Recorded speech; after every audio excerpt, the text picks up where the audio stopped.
ఆంధ్రప్రదేశ్ రాష్ట్ర సమగ్ర అభివృద్ధి కోసం అమరావతిని రాష్ట్ర రాజధానిగా గుర్తిస్తూ స్పష్టమైన స్థిరమైన నిర్ణయంతో ముందుకు సాగడం అత్యవసరమని అభిప్రాయపడుతున్నాం. దీనికి అవసరమైన అన్ని రక్షణాత్మక చర్యలు తీసుకోవాలని భావిస్తూ సంబంధిత చట్టాల్లో తగిన సవరణలు చేయడం ద్వారా రాజధానిపై స్పష్టతను స్థిరత్వాన్ని కల్పించవచ్చని గుర్తిస్తూ ఆంధ్రప్రదేశ్ శాసనసభ క్రింది విధంగా తీర్మానిస్తోంది. Hereby resolved to request the Government of India to amend the Section 5 of the Andhra Pradesh Reorganization Act 2014 as under A. To include the word at Amaravati to subsection 2 of Section 5. B. To add the words and Amaravati includes the capital city areas notified under Andhra Pradesh Capital Region Development Authority Act 2014 to the explanation to Section 5. ఈ తీర్మానాన్ని చర్చించి దీన్ని బలపరచవలసిందిగా సంప్రదించవలసిందిగా అందరినీ కోరుకుంటూ సెలవు తీసుకుంటాం. ముందుగా ముఖ్యమంత్రిగా ప్రవేశపెట్టిన తీర్మానంపై మన మినిస్టర్ గారు నారాయణ గారు మాట్లాడతారు.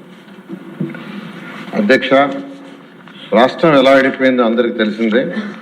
ఆ రోజు రాష్ట్రాన్ని విడగొట్టొద్దని రాష్ట్ర ప్రజలందరూ నెత్తినూరు కొట్టుకుని విన్నవించిన గత పాలకులు వారి రాజకీయ లబ్ధి కోసం రాష్ట్రాన్ని రెండుగా విడగొట్టడం జరిగింది.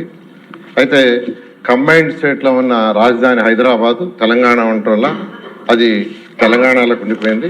అయితే మన రాష్ట్రానికి రాజధాని అంటూ లేదు. అయితే రీఆర్గనైజేషన్ యాక్ట్ 2014లో 10 సంవత్సరాల వరకు హైదరాబాద్ని రాజధానిగా ఉంచుకోవచ్చని పెట్టడం జరిగింది. అయితే గౌరవనీయ ముఖ్యమంత్రి గారు ప్రజల దగ్గరుండి పరిపాలన చేయాలనే ఉద్దేశంతో వెంటనే రాజధాని కట్టాలనే ఉద్దేశంతో ప్రతిపాదించి నిర్ణయించడం జరిగింది. అయితే రాజధాని ఎక్కడనే దానికి శివరామకృష్ణ కమిటీని కేంద్ర ప్రభుత్వం ఆ రోజు టెక్నికల్ కమిటీని పెడితే వాళ్ళు ఈ రాష్ట్రంలో ఉన్న అన్ని జిల్లాలని పోయి అందరి అభిప్రాయాలు తీసుకొని వాళ్ళు రిపోర్ట్ ఇవ్వడం జరిగింది. ఆ రిపోర్ట్లో ముఖ్యంగా అనేక మార్గాల్లో వాళ్ళు తీసుకున్న రిపోర్ట్లో 5380 మంది దగ్గర అభిప్రాయాలు సేకరిస్తే ఈ అభిప్రాయంలో ఎక్కువ మంది అంటే 11,156 మంది విజయవాడ గుంటూరు మధ్య క్యాపిటల్ సిటీ ఉంటే బాగుంటుంది ఇవ్వటం, విజయవాడ దగ్గర 663 మంది, విశాఖపట్నం దగ్గర 507, గుంటూరు దగ్గర 372, కర్నూలు 360, ఒంగోలు 265, రాజమండ్రి 119, తిరుపతి 113, దొనకొండ 116 మంది, మిగిలిన డిఫరెంట్ ప్లేస్లో 1037 మంది అభిప్రాయం వెలివిచ్చారు. అధ్యక్ష, ఎక్కువ మంది వెలువచ్చింది విజయవాడ గుంటూరు మధ్య క్యాపిటల్ సిటీ ఉండాలని నిర్ణయించడం. అయితే శివరామకృష్ణ కమిటీ రాష్ట్ర ప్రభుత్వాన్ని నిర్ణయించుకుని ఫైనల్గా దాంట్లో చెప్పడం, గౌరవనీయ ముఖ్యమంత్రి గారు అన్నీ ఆలోచించి రోడ్డు మార్గము, రైలు మార్గము, విమాన మార్గాలు, అదేవిధంగా ఓడరేవులు దగ్గరగా ఉండేటట్టుగా, అదేవిధంగా ఉత్తరాంధ్రలో చివరి జిల్లా అయిన శ్రీకాకుళంకి, అదేవిధంగా రాయలసీమలో చివరి జిల్లా అయిన అనంతపురంకి సమదూరంలో ఉండేటట్టుగా గుంటూరు, కృష్ణ ఈ 2 జిల్లాల మధ్య అమరావతి రాజధానిని నిర్ణయిస్తామని సెప్టెంబర్ 4, 2014 అసెంబ్లీలో ప్రకటన చేయడం జరిగింది. అధ్యక్ష, అయితే ఇక్కడ గవర్నమెంట్ ల్యాండ్ లేదు. అయితే ల్యాండ్ పుల్లింగ్లో తీసుకోవాలని గవర్నర్ ముఖ్యమంత్రి గారు నిర్ణయించడం జరిగింది. అయితే ప్రతిపక్షంలో ఉన్న వైఎస్ఆర్సీపీ నాయకులు ఇక్కడ క్యాపిటల్ సిటీ రాకూడదని వారు 250 కార్లు వేసుకొని ఈ యొక్క క్యాపిటల్ సిటీ ఏదైతే అనుకున్నామో అక్కడ రైతులందరినీ కలిసి రైతులందరినీ రెచ్చగొట్టడం జరిగింది. అయితే ఏ ఒక్క రైతు కూడా వాళ్ళ చెప్పిన మాట ఇలా అందరూ తిరస్కరించడం జరిగింది. అదేవిధంగా పొలాలను తగలబెట్టారు ఇక్కడ భయభ్రాంతులు చేయటానికి. అదేవిధంగా వరద ముప్పు వస్తుంది, ఇక్కడ రాజధాని కడితే అది మునిగిపోతుంది అన్నారు. అదేవిధంగా భూకంపాలు వస్తాయన్నారు. ఇక్కడ ఎక్కువ భూకంపాలు వస్తాయని అది కూడా కౌన్సిల్లో కూడా డిస్కస్ చేశారు వాళ్ళే క్వశ్చన్ వేసి. అదేవిధంగా ఈ యొక్క ల్యాండ్ నిర్మాణానికి పనికిరాదని చెప్పటం, ఇలా అనేక దుష్ప్రచారాలు చేయటం జరిగింది అధ్యక్ష. అయితే ముఖ్యమంత్రి గారి పిలుపుతో 2015 జనవరి 1 ల్యాండ్ పుల్లింగ్ నోటిఫికేషన్ ఇస్తే కేవలం 58 రోజుల్లో ఒక్కటంటే ఒక్క లిటిగేషన్ లేకుండా ఫిబ్రవరి 28వ తేదీకి 34,400 ఎకరాలను 29,966 మంది రైతు సోదరులు ఒక్కటంటే ఒక్క లిటిగేషన్ లేకుండా ఇవ్వటం జరిగింది అధ్యక్ష. ఇది కేవలం ముఖ్యమంత్రి గారి మీద ఉన్న నమ్మకంతో ఇచ్చారు. అయితే ఈ వినూతన ల్యాండ్ పుల్లింగ్ ప్రపంచంలో ఇంత లార్జ్ స్కేల్లో ఒక్కటంటే ఒక్క లిటిగేషన్ లేకుండా బహుశా జరిగింది మన యొక్క అమరావతిలోని అధ్యక్ష. అయితే రైతు సోదరులకు ఆ రోజు వాళ్ళందరితో కూర్చొని అనేక దఫాలు డిస్కస్ చేసి ఒక అగ్రిమెంట్, అంటే ల్యాండ్ని డెవలప్ చేసిన తర్వాత జరీబ్ ల్యాండ్ అయితే 1000 చదరపు అడుగులు రెసిడెన్షియల్, 450 చదరపు అడుగులు కమర్షియల్, నాన్ జరీబ్ అయితే 1000 చదరపు అడుగులు రెసిడెన్షియల్, 250 చదరపు అడుగులు కమర్షియల్ ఇచ్చేటట్టుగా, అంతేకాకుండా 10 సంవత్సరాల పాటు వాళ్ళకి యాన్యుటీ ఇచ్చేటట్టుగా, జరీబ్ అయితే 50,000, నాన్ జరీబ్ 30,000 ఇచ్చేటట్టుగాను, అంతేకాకుండా ప్రతి సంవత్సరం నాన్ జరీబ్కి 3,000 పెంచేటట్టుగా, జరీబ్కి వచ్చి 5,000 పెంచేటట్టుగా ఆ రోజు గవర్నర్ ముఖ్యమంత్రి గారితో వాళ్ళందరూ డిస్కస్ చేసి రైతు సోదరులందరూ నిర్ణయించారు. దాన్ని ముఖ్యమంత్రి గారు యాక్సెప్ట్ చేయటం, రైతు సోదరులకు అంతేకాకుండా రుణమాఫీ, రైతు కూలీలు ఎవరైతే ఉండారో, అంటే ఈ భూములు ల్యాండ్ పూలింగ్ తీసుకోవటం వల్ల రైతు కూలీలకి ఉపాధి పోతుందనే ఉద్దేశంతో రైతు కూలీలకు పెన్షను, అదే కాకుండా